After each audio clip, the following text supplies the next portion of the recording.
Since 2022, Russian and Ukrainian aircraft have been falling across one of the world's most dangerous airspaces. But which aircraft were lost, and how were they brought down? The Su-25 is a Russian closed air support aircraft built for low-level attacks near the front line. Its mission put it directly within the range of portable air defense missiles. Numerous Russian Su-25s have been lost during the war, including combat and non-combat losses. Manpads became one of the biggest threats to the aircraft during low-altitude operations.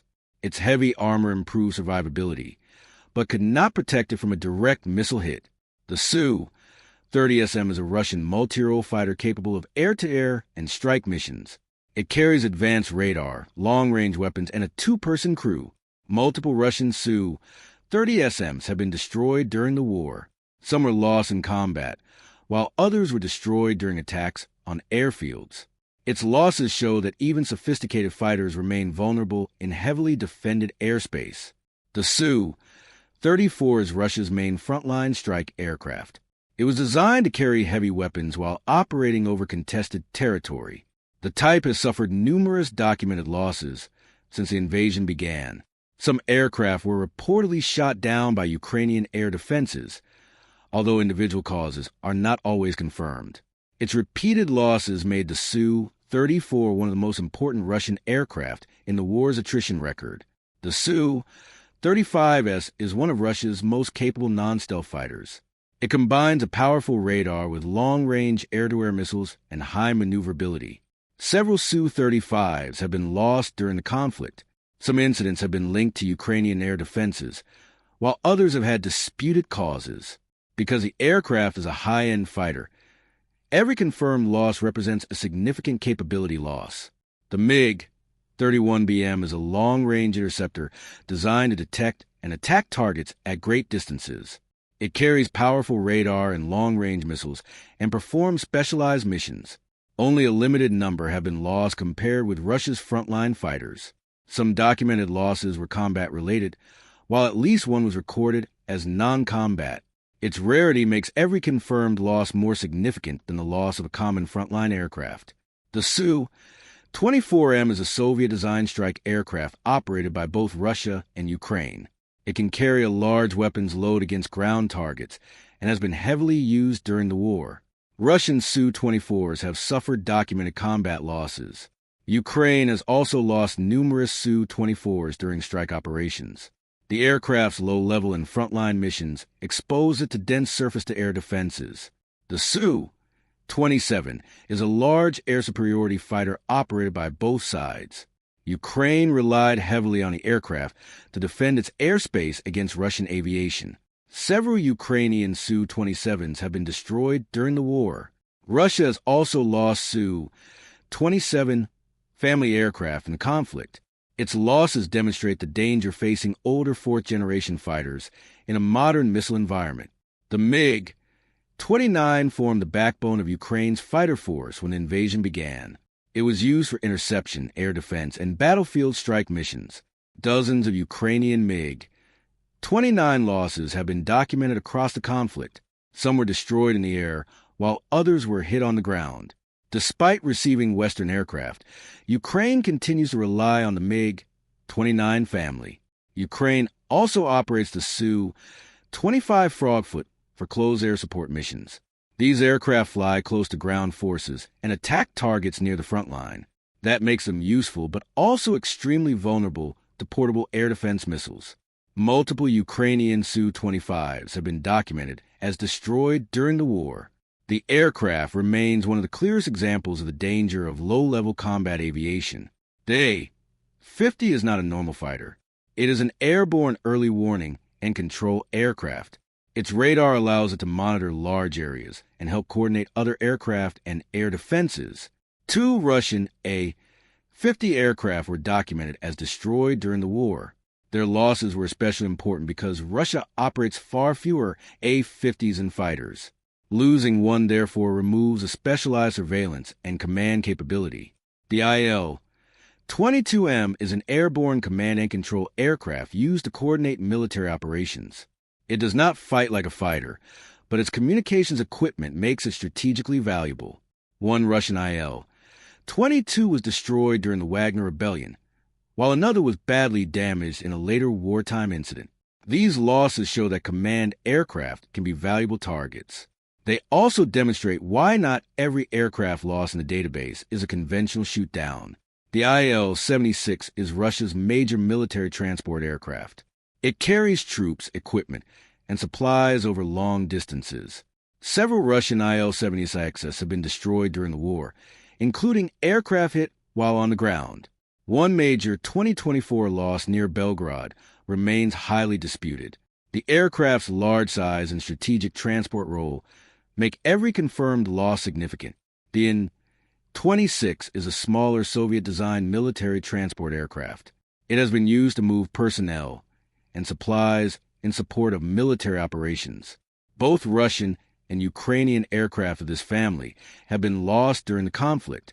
Its relatively slow speed and transport role make it more vulnerable when operating near contested areas. Several documented losses occurred during the opening phase of the war. The In-12 is a 4-engine turboprop transport aircraft designed for military cargo operations. It is older than many of the fighters operating over Ukraine. At least one Russian In-12 has been documented as destroyed during the war. Its role is primarily logistics rather than combat. That makes its loss important because transport aircraft support the entire military aviation system. The Tu-22M3 is a long-range Russian bomber capable of carrying heavy weapons over great distances. It has been used extensively for long-range strike missions during the war. Several Tu-22M3 aircraft have been destroyed or damaged during attacks connected to the conflict. Some are lost on the ground rather than shot down in flight. Because the aircraft is a strategic strike platform, its loss carries much greater significance than an ordinary tactical aircraft. The Tu-95MS is Russia's famous turboprop-powered strategic bomber. It launches long-range cruise missiles rather than fighting directly over the front line.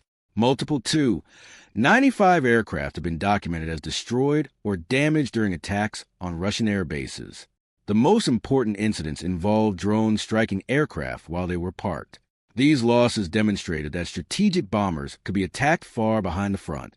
The F-16 became one of Ukraine's most important Western aircraft after entering the war. It is a multi-role fighter used for air defense and interception missions. Several Ukrainian F-16s have been lost since their introduction. Not every loss was necessarily a conventional enemy shoot-down, so individual incidents must be classified carefully. The aircraft arrival marked a major transition from Ukraine's Soviet-era fleet toward Western aviation. The Mirage 2000 became another Western fighter type in Ukrainian service. It is a delta-wing multi-role aircraft designed for air defense and strike missions. Ukraine's introduction of the Mirage added another modern platform to its mixed fleet. At least one Ukrainian Mirage 2000 has been documented as destroyed. Its presence shows how Ukraine's aviation force has evolved during the war. The Il-39 is primarily a jet trainer rather than a frontline fighter. Ukraine and Russia have operated aircraft from the Il-39 family for training and support roles. Several Ukrainian Il-39s have been documented as destroyed. These losses are different from fighter shoot-downs because the aircraft's primary role is training. They are still part of the broader military aircraft loss record. The Su-57 is Russia's most advanced operational fighter and its only frontline stealth fighter. It has been used cautiously compared with larger fleets, such as the Su-34 and Su-35. At least one Su-57 has been documented as damaged in conflict, while a Russian Su-57 was later reported destroyed at an airfield. Because of its rarity and advanced design, any confirmed loss attracts major attention. The Bayraktar TB2 is an unmanned combat aircraft rather than a conventional fighter. Ukraine used it extensively during the early phase of the invasion for surveillance and precision strikes. Numerous TB2s were eventually lost to Russian air defenses and attacks on the ground. Its declining survivability demonstrated how quickly modern air defenses can adapt to large drones. The TB2 remains important because it helped define the early drone warfare phase of the conflict. The S-70 Okhotnik is a Russian unmanned stealth combat aircraft designed to work alongside manned fighters. Its appearance in the war was extremely limited compared with conventional Russian aircraft. A Russian S-70 was documented as destroyed during the conflict. Because the system is experimental and rare, the loss is more important technologically than numerically. It shows that even advanced unmanned aircraft can face serious battlefield risks. The In-22 is a very large military transport aircraft designed to carry heavy cargo. It is much larger and rarer than the In-26 or In-12.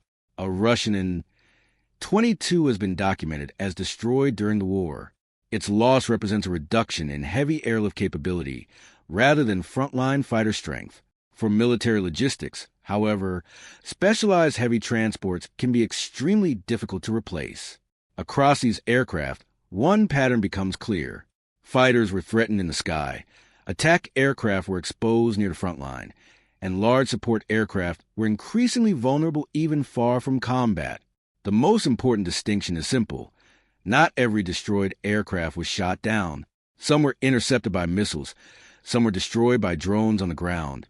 Some crashed, and some incidents remain disputed. That is what makes the Russia-Ukraine air war so unusual. The battlefield is no longer only about fighter versus fighter. It is a contest between aircraft, missiles, radar, drones, electronic warfare, and increasingly vulnerable air bases. And every aircraft lost tells a different part of that story.